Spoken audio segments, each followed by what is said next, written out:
Halo Sobat Super, kembali lagi bersama saya Mimin Inisial Y. Di sini Mimin akan melanjutkan film Kenshin yang kemarin. Setelah mereview Kenshin yang pertama, di sini film Kenshin 2 hadir pemeran tambahan. Ionosuke Kamiki sebagai Seta Sojiro, Tatsuya Fujiwara sebagai Makoto Shishio, Yusuke Ishii sebagai Aoshi Shinomori, Ryun Takahashi sebagai Yumi, Min Tanaka sebagai kakek tetua, dan Ryosuke Miura sebagai Chou. Sebelum ke film, alangkah baiknya untuk sobat menekan tombol like, komen, dan subscribe. Kita flashback di era Meiji 11 di tambang Setsu, Hyogo pada tahun 1878, ketika Jenderal Polisi Hajime Saito bersama anggota polisi lainnya menyisir area tersebut selama 2 bulan. Melihat banyaknya polisi yang menjadi korban kekejaman Makoto Shishio, yang menjadikan dunia adalah neraka menurut dirinya. Di sini Shishio mengetahui kalau dia sedang berbicara dengan Hajime Saito, kepolisian dari Shinsengumi Shogun. Di sini Makoto Shishio menyuruh melepas seragam kepolisiannya dan meminta Saito untuk bergabung dengannya. Namun Saito menolak, hingga terjadi pertarungan antara anak buah Shishio dan Saito. Oke, scan berpindah ke Himura Kenshin yang sedang melihat pertunjukan Kyoto bersama Karo. Ternyata mereka melihat pertunjukan Bak Yusai, sang pembunuh berantai. Setelah pertunjukannya selesai, mereka kembali ke dojo. Di sini banyak yang memulai berlatih samurai di perguruan dojo ini. Mereka memohon kepada Kenshin untuk mengajari dan menganggap Kenshin sebagai guru mereka. Namun di sini Kenshin beranggapan kalau dirinya ini adalah tamu di sini. Di sini Kenshin mengatakan kalau moto dari dojo kami adalah menguatkan hati karena era telah berubah. Di sini Sanosuke Sagara menawarkan kepada murid-murid yang ada di dojo ini untuk berguru dengannya dengan biaya yang sangat murah. Bersiap untuk menunggu jam makan malam. Di dojo ini didatangi oleh orang-orang dari pemerintahan, yakni Inspektur Kawaji, dan ajudannya menyuruh Kenshin untuk ikut bersamanya sebentar. Ternyata dua orang ini mendapat perintah dari Toshimichi Okubo, Menteri Dalam Negeri yang merupakan orang teratas di pemerintahan. Sempat Sanosuke Sagara melarang Kenshin pergi. Akhirnya mereka mengajak keduanya untuk ikut menghadap sang menteri. Di sini terjadi pembicaraan antara Okubo dan Kenshin, di mana Shishio sedang merencanakan sesuatu di Kyoto. Di sini mereka menyebut Shishio sebagai pengganti Batosai sang pembantai. Rupanya saat perang Toba Fushimi dulu, Shishio juga bertarung di sana. Dia merupakan salah satu pembunuh mereka. Dari segi kecepatan, kemampuan dan berpikir, dia sama seperti Himura Kenshin.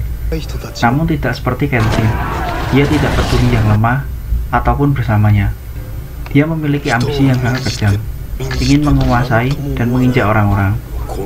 Namun di sini Makoto Shishio justru dikhianati oleh pasukannya dan malah justru menusuk Shishio dengan pedang. Nah, di sini mereka membakar Shishio dan membakar bersama korban lainnya. Saat mereka hendak pergi, ternyata salju pun turun dan Shishio selamat dari pembakaran tersebut. Kemudian, dia selamat dan memulai hidupnya bawah Kyoto. Di sini Shishio merekrut tentara bayaran yang sangat haus darah. Dia memiliki tujuan yaitu menggulingkan pemerintahan baru. Di sini Sanosuke sangat marah karena melibatkan Kenshin dalam hal ini. Di sini Okubo berharap kepada Kenshin kalau dirinya lah harapan satu-satunya. Di sini Menteri Okubo memberi waktu 1 minggu kepada Kenshin untuk memikirkan jawaban darinya. Kemudian di dojo, mereka membicarakan hal tersebut bersama yang lainnya.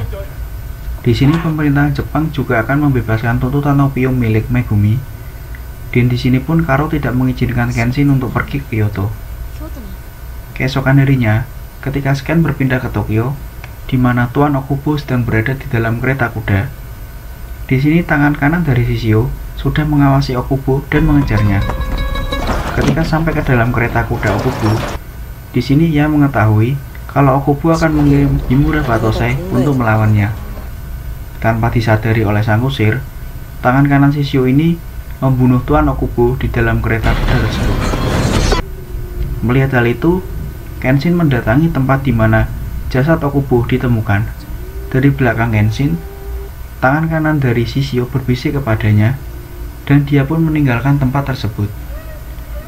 Melihat hal ini, Inspektur Kawachi sangat marah dan mengajak Kenshin untuk ikut pergi bersamanya ke belakang gedung. Di sini Kawachi menunjukkan kepada Himura banyaknya petugas yang meninggal terbunuh akibat ulah Shishio. Di sini Kenshin teringat kejadian masa lalunya saat menjadi Batosai, sang pembantai.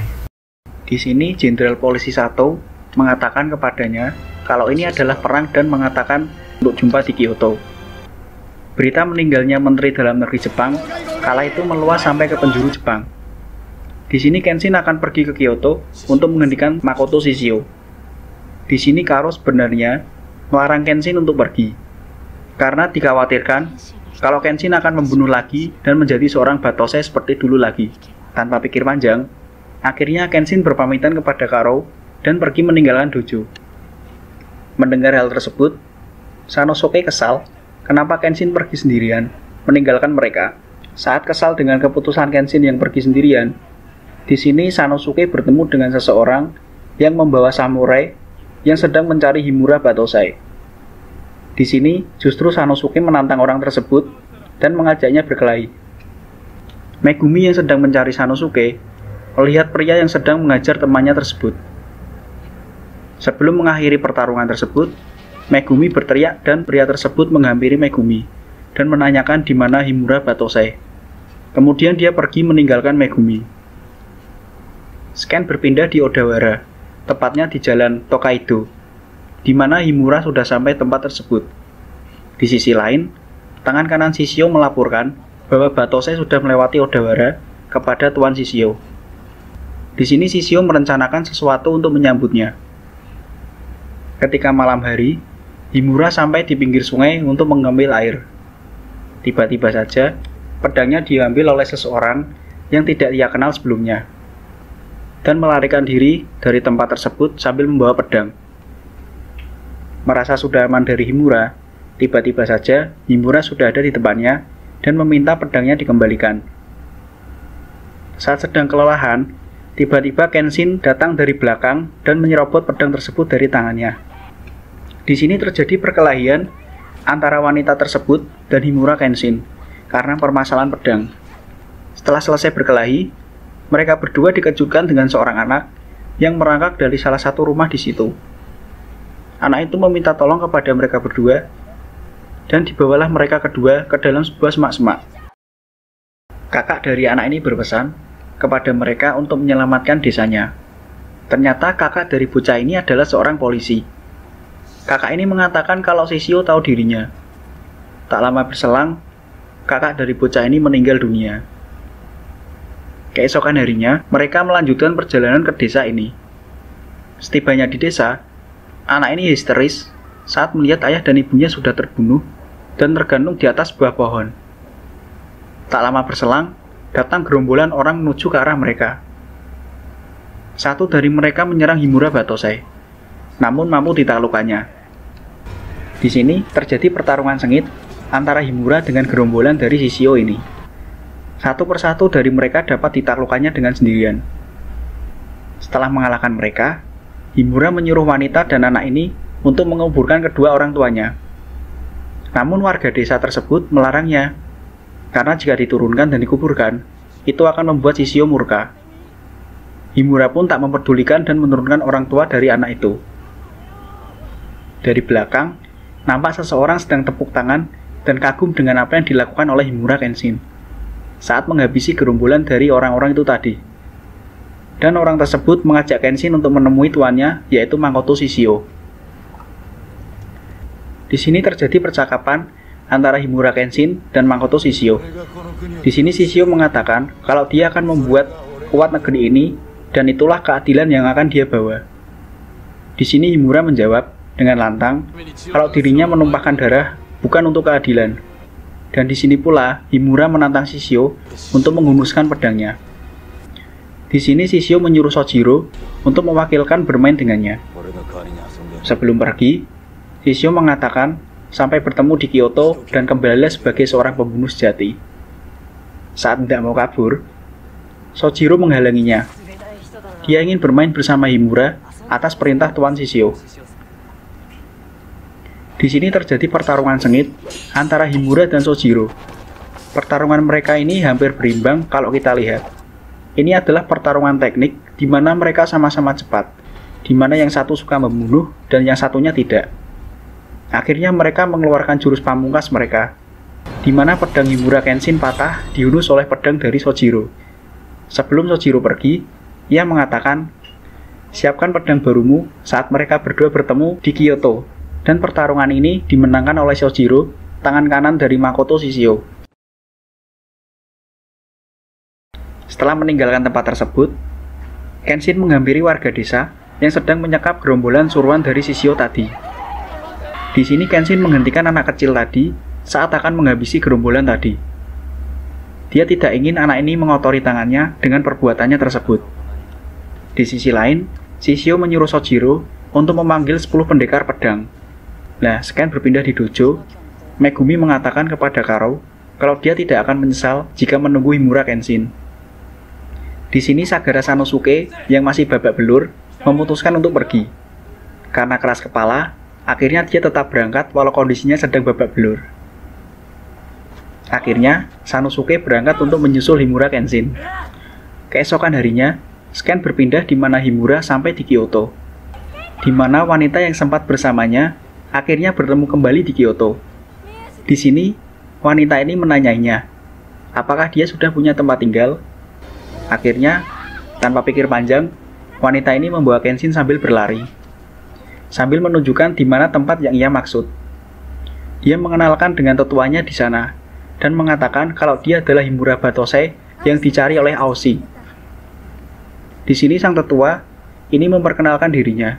Dia adalah salah satu ninja, Oniya Bansu. Di sini Shogun menugaskannya untuk mengumpulkan informasi dalam model penyamaran sebagai pemilik penginapan. Di sini, Aoshi Shinomori sudah sampai di Kyoto dan siap mencari Himura Batosei sampai dapat. Ternyata Aoshi ini juga seorang pendekar pedang di era Shogun. Di sini Aoshi memegang kedudukan sebagai kapten pada era Shogun. Karena rasa putus asanya dan kekecewaannya, beralihlah kepada Himura Batosei pada saat itu. Dia juga mengatakan kalau pengintai adalah yang terkuat. Ternyata Nona Misao belum pernah bertemu dengan Aoshi sampai sekarang. Di sini, dengan terus terang, Himura mengatakan kepada tetua kalau dia datang ke Kyoto untuk mengakhiri Makoto Shishio. Di sini tetua mengatakan jika dia membutuhkan bantuan, jangan ragu untuk meminta kepadanya, karena banyak jaringan pengintai di sini. Di sini Himura meminta tetua mencari pembuat pedang Saku Arai yang patah sebelumnya. Dan malam pun tiba, di mana Himura menemui Jenderal Polisi Hajime Saito. Di sini diperlihatkan peta sekitar 12 tempat yang ditinggalkan oleh pemerintahan, karena semua di bawah kendali Shishio. Di sini Hajime Saito mengatakan kalau jika diteruskan, semua akan berakhir seperti menteri sebelumnya yaitu Okubo. Di sisi lain, berpindah ke markas Shishio Makoto, di mana salah satu pendekar pedangnya saat dulu perang Toba Foshimi yang berasal dari Osaka, yaitu Chou. Di sini Himura sedang mencari di mana makam Saku Arai yang meninggal pada tahun 1870. Saat memberikan pedang hadiah sebelum mereka berpisah. Lalu Himura melanjutkan perjalanan ke sebuah tempat di mana pedang tempat Saku Arai, yaitu putra dari Saku Arai. Di sini terjadi percakapan antara Saku Arai dan Himura. Di sini, Saku Arai hanya membuat pisau dan alat-alat dapur sehari-hari, bukan membuat pedang lagi. Di sini ia menolak permintaan dari Batosei untuk membuatkannya sebuah pedang. Kemudian, Himura berpamitan dan pergi dari tempat Saku Arai. Scan berpindah, di mana Karo dan Yahiko sudah sampai di Kyoto untuk menemui Himura Kenshin. Tak lama kemudian, datang Chou, yaitu salah satu 10 pendekar pedang dari Makoto Shishio, ke tempat Saku Arai. Di sini ia tahu kalau dia masih memegang pedang terakhir buatan ayahnya, yakni Saku Arai. Di sini ia meminta diperlihatkan pedang tersebut sambil membawa anaknya. Di sini, Himura yang sempat berpamitan akhirnya kembali lagi dan membawakan sebuah mainan untuk diberi kepada anaknya. Tiba-tiba saja, Kenshin dihampiri oleh Seiko dan istrinya untuk memintanya menelepon polisi, karena anaknya sedang dibawa oleh Chou. Kemudian Kenshin mendatangi Chou. Di sini Chou mengenalkan dan tahu kalau luka silang di pipinya adalah Himura Kenshin atau Himura Batosai. Akhirnya terjadi pertarungan antara Himura Kenshin dan Chou. Karena pedangnya patah, ia terpaksa menggunakan sarungnya sebagai senjatanya. Terus terjadi pertarungan sengit di mana Himura dan Chou. Di sini Chou mengeluarkan pedang terakhir, di mana ayah dari Seiko Are dibunuh oleh orang ini. Di sini, Seiko berlari menuju tempat di mana pedang sang ayah disimpan. Kenshin yang terus bertarung dengan pria ini sampai saling terjatuh. Kemudian, Seiko Are melemparkan pedangnya ke arah Kenshin dan menangkapnya. Saat hendak membunuh Lori sang anak, akhirnya Kenshin menghunuskan pedang terakhir Seiko Are ini ke arah Chou yang membuatnya terjatuh. Di sini, Karo dan Yahiko pun melihat Kenshin tidak membunuh pria tersebut. Malam pun tiba, di mana Himura melihat pedang itu yang diberikan oleh putra Seiko Are kepadanya. Di sisi lain, Shishio mengumpulkan 10 pendekar yang ia minta. Di sini Shishio mengumumkan bahwa besok saat tengah malam, ia dan pasukannya akan membuat Kyoto menjadi neraka. Nah, di sini Chou yang akhirnya tertangkap dimasukkan penjara oleh pihak kepolisian. Di sini ia diinterogasi oleh polisi. Jenderal Polisi Hajime Sato menanyakan tentang rencana Shishio. Tak lama kemudian, Himura pun datang ke tempat di mana pria ini dipenjara. Dan Jenderal Hajime Sato mengatakan bahwa rencana Shishio adalah membakar Kyoto. Mengetahui rencana Shishio juga, tetua penginapan pun menyuruh mata-mata dan anak buahnya untuk bersiap akan hal tersebut. Di sini warga Kyoto dievakuasi dan diamankan guna mewaspadai serangan Shishio malam hari. Di sini, seluruh pendekar mata-mata dan tetua juga mempersiapkan persenjataan guna menghadapi serangan tersebut.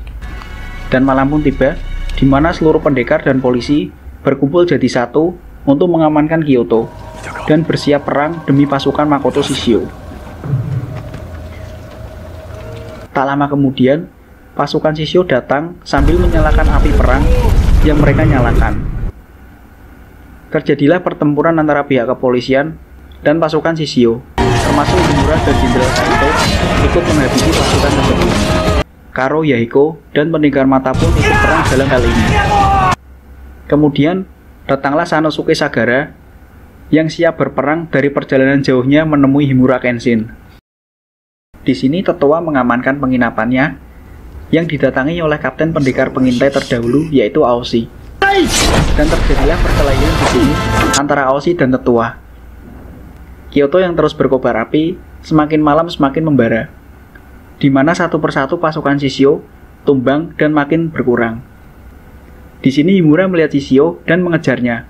Namun yang muncul adalah Shishio palsu yang menyamar dan mengeroyoknya. Namun Himura berhasil mengatasinya. Masih terjadi pertarungan sengit antara Aoshi dan tetua. Hingga akhirnya tetua pun terkena hunusan pedang dari Aoshi dan membuat tetua tergeletak dan terjatuh. Di sini Sanosuke pun sangat marah dan memukul Kenshin karena kesal dia tidak mengajaknya ke Kyoto. Jenderal Hajime Sato merasa ada yang janggal di mana Shishio dan 10 pendekarnya tidak terlihat, dan memanfaatkan kelengahan pasukan polisi dan Himura. Memanfaatkan kelengahan pasukan polisi dan Himura, Sojiro menyelinap dan menyerang Karo Kamiya sampai membuatnya tak sadarkan diri. Kemudian, Kenshin dan Hajime Saito membuka peta dan menyadarinya bahwa tujuan sebenarnya Shishio adalah Tokyo. Saat hendak berlari dan bergegas menuju Tokyo, ia melihat seseorang menunggangi kuda dan di belakangnya ada wanita dengan pita merah di lengan kiri. Di sini Himura menyadarinya kalau itu adalah Nona Karo dan mengejarnya.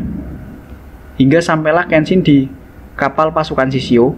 Di sini ia menghajar pasukan Shishio. Dan Shishio pun datang. Dan di sini Kenshin meminta Shishio untuk melepaskan Nona Karo. Kembali terjadi pertarungan sengit antara Kenshin dan anak buah Shishio. Melihat Karo yang ditendang ke laut oleh Hoji, Kenshin mengejarnya. Namun di sini terjadi pertarungan lagi antara Shishio dan Kenshin di dalam kapal tersebut. Hingga akhirnya Himura menyemburkan dirinya ke laut untuk menyelamatkan Nona Karo. Dalam derasnya ombak di lautan Kyoto tersebut, keesokan harinya, setelah kejadian tersebut, Himura yang tergeletak di pinggir pantai akhirnya diselamatkan oleh seseorang dan dibawa oleh orang tersebut.